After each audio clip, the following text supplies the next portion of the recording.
living God, Creator, Redeemer, and Sustainer. Amen. There is a famous phrase from a former British Prime Minister, Harold Wilson, who said, "A week is a long time in politics."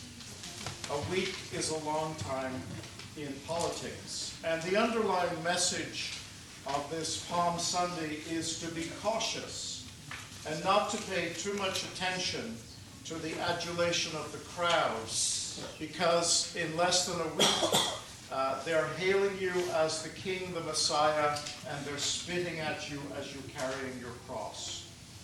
And the crowd can be fickle. And that phrase, Hosanna, blessed is he who comes in the name of the Lord, that we were singing, is foretold in the prophet Zechariah. The king would not come riding through the gates of Jerusalem in a war chariot, but on a mule. And we read about this in 1 Kings.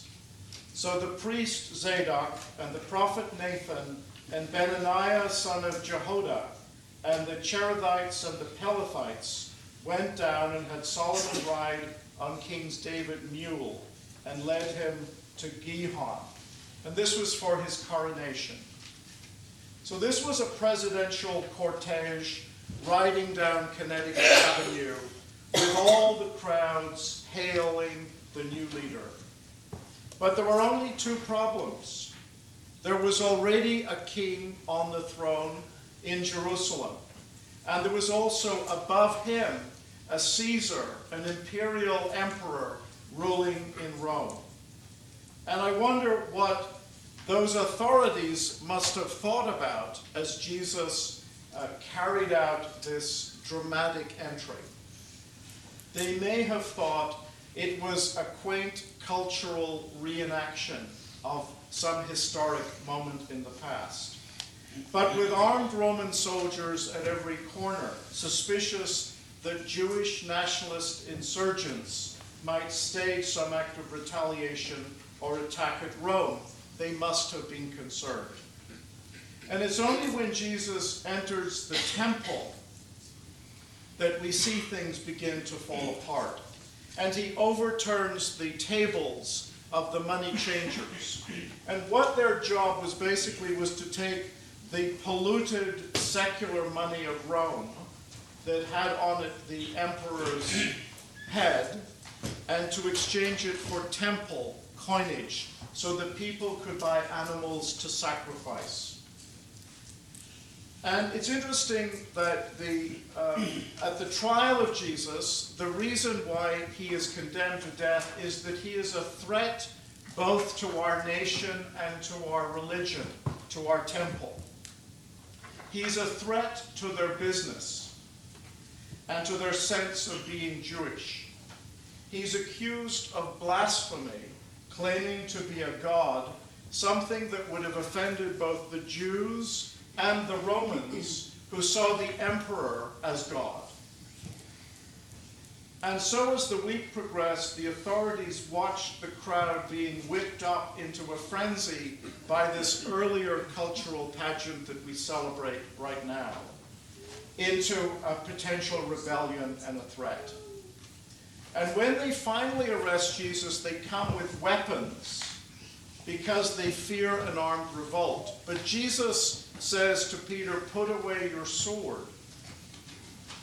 And it's interesting that part of the dramatic reading that we're about to have, there was a man called Barabbas, who is one of these national terrorists.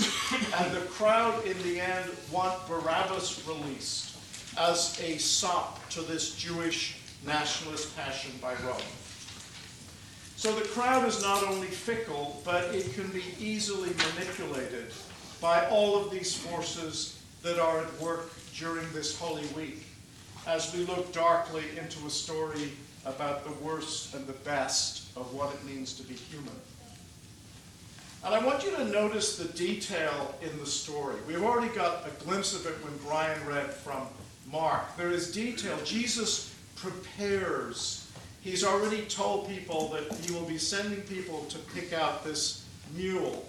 He's prepared the upper room where he will celebrate the Passover, but he will take that ancient story of the liberation of Egypt into the promised land, and he will change it slightly. And he'll take the cup of wine with the bitter herbs, and he'll say, it is my blood, it is my sacrifice that is going to be shed for you, for the remission of sins for all people. No more temple sacrifice is needed. And this body, this bread that is shared at the Passover feast, that this is my body that is shared and broken for you. It was audacious. What Jesus was saying was audacious. And the crowd wanted a warrior Messiah king who would light the fuse to finally rid their country of the hated Romans and return Israel to its theocratic roots. He tells Peter to put away his sword, and clearly he is not what people expect him to be. It is the kingdom of justice and peace, but it's going to be brought in through nonviolence.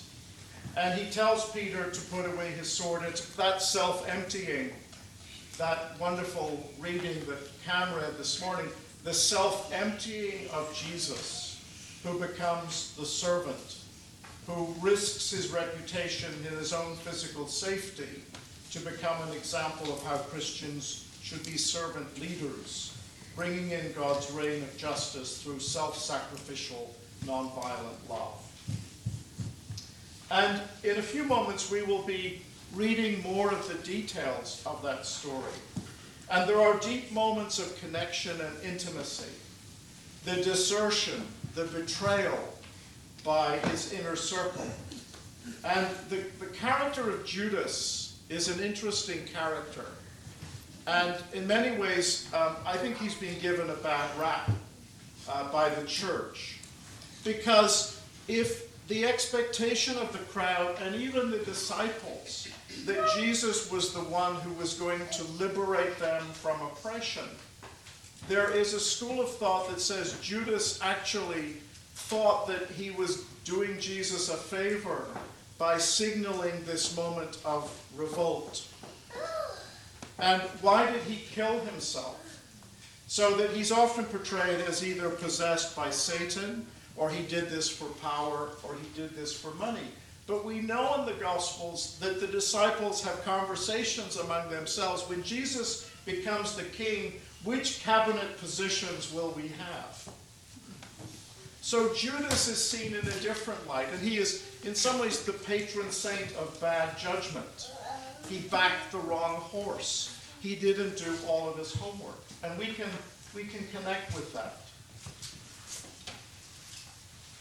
The trial, the stripping, the humiliation, the violence, the pure, unjustified violence that Jesus takes onto himself is in this story.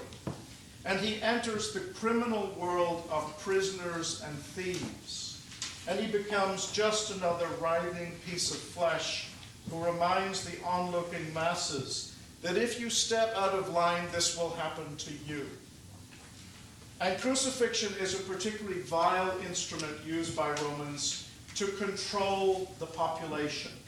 It was reserved for the worst offenders who were made a public example of. And many Roman cities had these rows of crucifixions to terrorize people that they had to stay in line. The Jewish form of execution was stoning.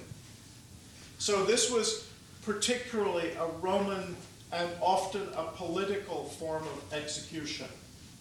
And we see the handing over from the Jewish religious authorities to the Roman authorities so that it's clear who will take responsibility for the death of Jesus. And so we're all kind of, and the best and the worst of our humanity is actually in this story. One of the techniques of the writers of the gospel, sometimes it's like Cecil B. DeMille, you pan back and you have the crowd scene.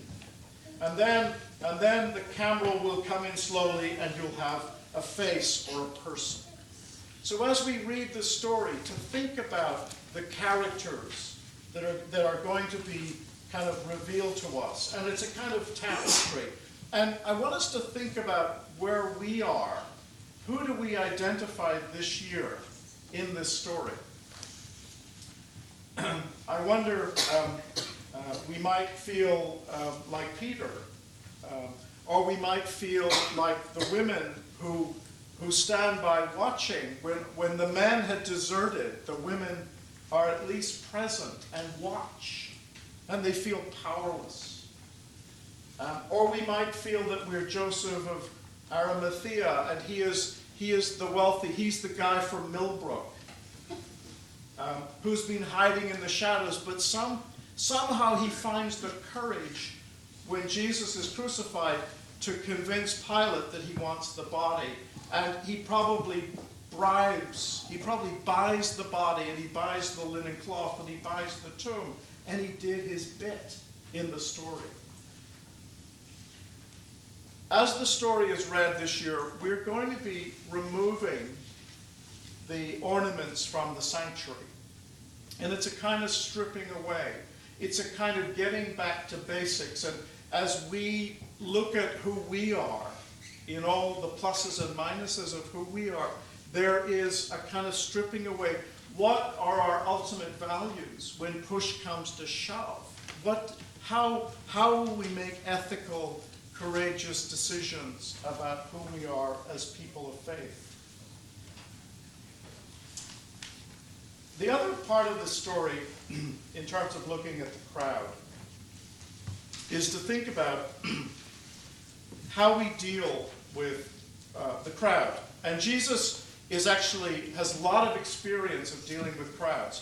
He's taught a lot, he's been in crowds, he's seen the worst and the best of crowds. Sometimes he has compassion on the crowd, but he never really buys into that kind of mass hysteria. And at the beginning of Lent, I talked about one of the greatest gifts we can do for each other is to be present, is just to be mindful of one another and be present. And this is exactly what Jesus does in the crowd. There are many stories where he's in a crowded situation and he will be aware of one person. The woman who comes to him and is so embarrassed by her illness that she can't even talk about it, but Jesus feels her touching his garments and he connects with her. And just before the Passion story in Luke's Gospel, the story of Zacchaeus. It's a wonderful story of this little guy who's too small to see what's going on, so he climbs up in a tree. And it is implied in the Gospels that Zacchaeus is involved in some kind of dealing with the government. He's kind of a collaborator. The crowd doesn't like Zacchaeus. And Jesus connects with him. He comes down, and Jesus says, I want to come and have dinner with you. And the crowd is furious because he's having dinner with a sinner. But the presence of Jesus in Zacchaeus' home and in his life transforms him. And he says, I'm an honest person. If anybody says that I have defrauded them of anything, I will pay them fourfold. And that connection and that relationship transforms this person. So that is the kind of balancing that I think as we move into this week that gives us a kind of keel to how do we deal with a lot of the pressure of the media, the public attention that's going on now? How do we make decisions about where we are? And I think this story can be really helpful. Jesus is no crowd pleaser. He doesn't want their praise, he wants their commitment. And they will make him pay for not giving what they want. A week is indeed a long time in politics, but the reactions and decisions of Jesus during this fateful week have eternal consequences.